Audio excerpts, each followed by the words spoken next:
All right, what's going on today, guys? Today I want to talk to you about how to connect your KRK Rokit 8 G4s to an audio interface.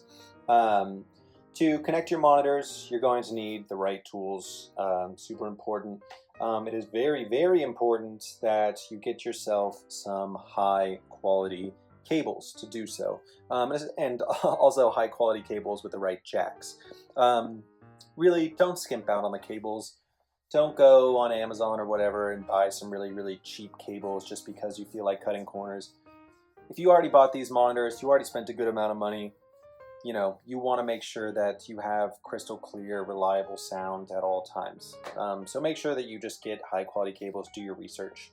As for what kind of cables you need, for this instance, you can either use male-to-male TRS tip ring sleeve 1/4-inch cables, or male-to-male TRS XLR. XLR are the little three pin cables for those who aren't aware. So this is what it looks like here. 3-pin XLR.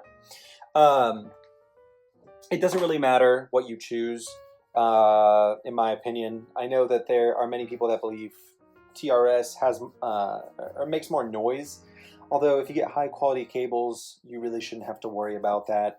You know, just make sure that they're balanced. TRS, really, the main difference is that TRS cables were designed to be removed and replaced really easily. So these are the TRS cables, and as you can see, it's really simple to just kind of pop them out and pop them back in. So, you know, connecting things is just a lot easier. XLR cables, they have a little latch. They're going to latch on, so they're harder to pull out, which is actually great if you want to, you know, make sure everything's really secure, which is why I use them. But, you know, it really doesn't matter that much. Again, just get high quality cables and you're pretty much good to go. So yeah, start by, you're going to have some outs in the back of your interface. That is the audio going out of the interface. You're going to want to plug in your left. I'm going to kind of show you. This is the Apollo Twin 8.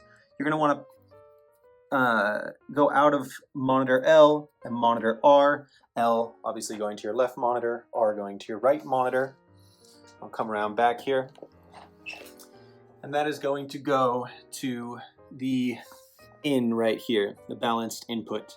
As you can see, I have the XLR, line it up with the 3 pins right in there.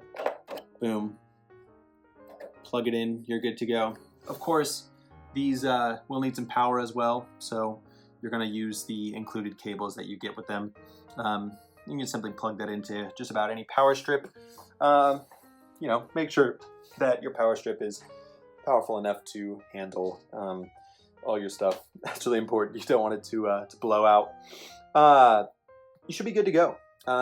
One really important thing is you always want to turn your interface on before you turn on your monitors. The reason being is because if not, you will hear a big pop. This is normal with Class A monitors, but it is, you know, important to be aware of. You can then test out the volume with your volume knob. All interfaces should have a volume knob of some sort. So, you know, turn it up, start really, really low, and, you know, start going up from there. And yeah, that's pretty much it. You're now in listening heaven. Yeah, if you have any questions, comments, or anything, please feel free to say so. This has been how to connect your KRK Rokit 8 G4s to an audio interface. All right, take it easy, guys.